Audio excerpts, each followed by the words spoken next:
En question complémentaire, question principale, Madame la députée de Champlain. Merci, Monsieur le Président.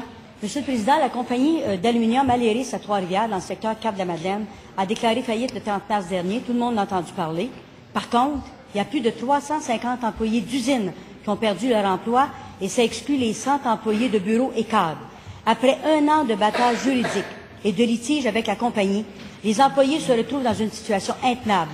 Alors, je souligne la présence de 16 de ces ex-employés d'usines d'Aléris.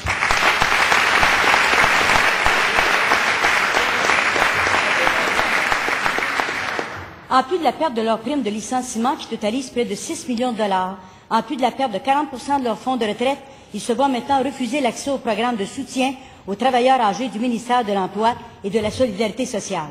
Alors, ma question est simple, Monsieur le Président. Qu'est-ce que le ministre entend faire, le ministre de la Solidarité sociale, pour que ces critères-là s'appliquent enfin à ces employés-là qui se trouvent devant rien, pas plus l'aide sociale qu'autre chose?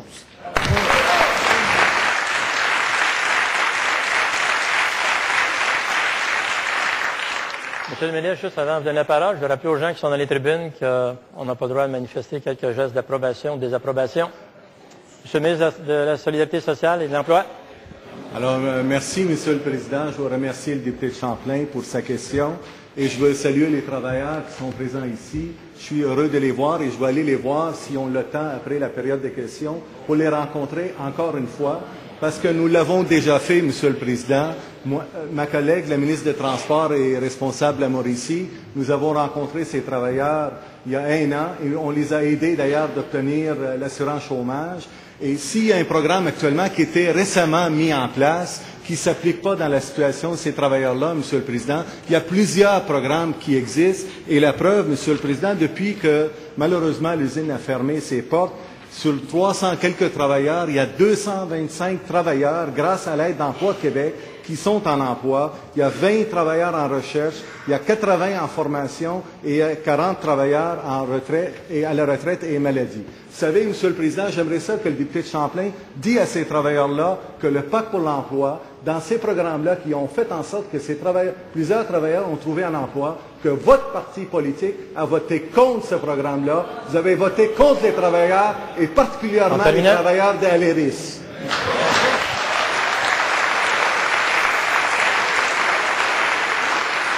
En question complémentaire, Madame la députée de Champlain. Monsieur le Président, je ne suis pas certaine que les employés sont rassurés par la réponse qu'on vient de leur donner, parce qu'évidemment, ils ont eu droit à certains services, mais présentement, il y a des employés qui devraient recevoir 1 900 par mois, puis se retrouvent à 400 $ par mois. Alors, je pense qu'à quelque part, il faudrait peut-être rediscuter de d'autres formes de programmes qui puissent s'appliquer aux employés d'Aléris, tout particulièrement. Alors, Monsieur le Président, en parlant d'argent, il manque également des sous dans une autre caisse, c'est au fédéral. Autre problème. Et le problème qu'on a, c'est que le ministre nous a dit que le 9 avril dernier, il a écrit à son ami Tony. S'il vous plaît. Très bien. Non, Madame la députée. Alors, on m'indique que vous étiez à principale. Je vais accorder une complémentaire. Alors, vous faites donc la question principale. Je vous permets de revenir sur la question. Je vous ai coupé, là, j'étais debout, à revenir sur la fin de votre question. S'il vous plaît. Alors, Monsieur le Président, le 9 avril dernier, le ministre demandait, supposément par écrit à son ami Tony Clement du fédéral, si le programme qui s'appliquait aux travailleurs pouvait s'appliquer ici au Québec. Le programme qui reconnaît le statut de créance prioritaire pour les fonds de pension. Est-ce que le ministre a reçu une réponse?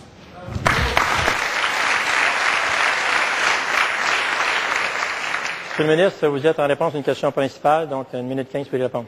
Merci, Monsieur le Président. Je veux juste dire, là, on parle des questions des retraités et je comprends l'immense inquiétude pour les retraités dans un cas où l'entreprise, malheureusement, fait faillite. Et pour ça, Monsieur le Président, nous avons adopté ici à l'Assemblée nationale, pendant que le chef de l'opposition disait qu'on perdait notre temps, nous avons adopté un projet de loi qui permet à la Régie des rentes d'intervenir pour protéger les retraités et leurs fonds de retraite. Et d'ailleurs, Monsieur le Président, la Régie des rentes est intervenue rapidement pour demander la terminaison des régimes dans le but de protéger les actifs des retraités. Et ce projet de loi, Monsieur le Président, permet à la Régie si les comités des retraités le permettent, que le Régie commence à gérer les fonds de retraite des retraités dans le but d'avoir des bénéfices. Et ces bénéfices-là, Monsieur le Président, ils seront... S'il vous plaît. C'est une question de Règlement, Monsieur le leader de l'opposition officielle. Article 79, Monsieur le Président, en plus les travailleurs sont présents. On a posé la question, ces créances-là devaient être prioritaires. Et le fédéral, il devait intervenir auprès du fédéral. Est-ce qu'il l'a fait? Puis qu'est-ce que...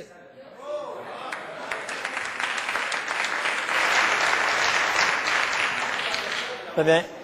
S'il vous plaît. Monsieur le ministre, en réponse à la question. La réponse, Monsieur le Président, ce que je disais, le projet de loi numéro 1, que le parti de l'opposition a dit que ce n'est pas nécessaire, on perdait notre temps de le faire. Permettez justement... S'il vous plaît. S'il vous plaît. Monsieur le ministre délégué au transport, pour l'interpellation, s'il vous plaît. Monsieur le ministre, il vous reste quelques secondes seulement pour terminer la réponse. Monsieur le Président, la Régie est intervenue justement pour protéger les actifs des régimes de rente de retraite pour les retraités d'Aléris dans le but de protéger leur avenir, Monsieur le Président.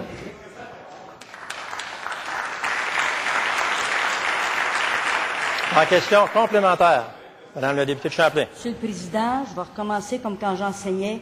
Est-ce que le ministre peut me répondre à savoir, est-ce que le projet de loi fédéral qui doit s'appliquer aux travailleurs d'Aléris, sur lequel il a posé une question à son ami Tony Clement, est-ce qu'il a eu une réponse, oui ou non? C'est ça?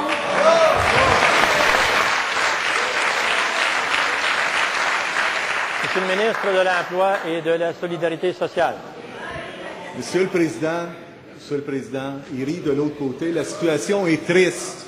Il y a une compagnie qui a fait faillite. Il y a 400 retraités québécois qui actuellement... Monsieur le ministre.